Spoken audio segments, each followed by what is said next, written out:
Okay, so we have a 2025 Hyundai Sonata key fob to open it to change the battery. Okay, so if we look on the left side here, there's a little slot. What we're gonna do is use a small flathead screwdriver in the slot, put it in here and give it a twist. And I'll crack it open and then go around here and just open it up. Just carefully.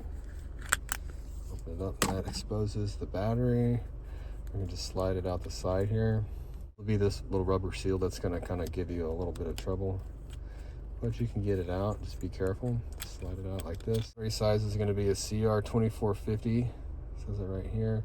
Positive sign facing on towards us, and you just slide it in here like that. You see the positive sign right here also. If you need a battery, I'll give you a link to Amazon where you can get a cheap battery there and the correct size if you need one.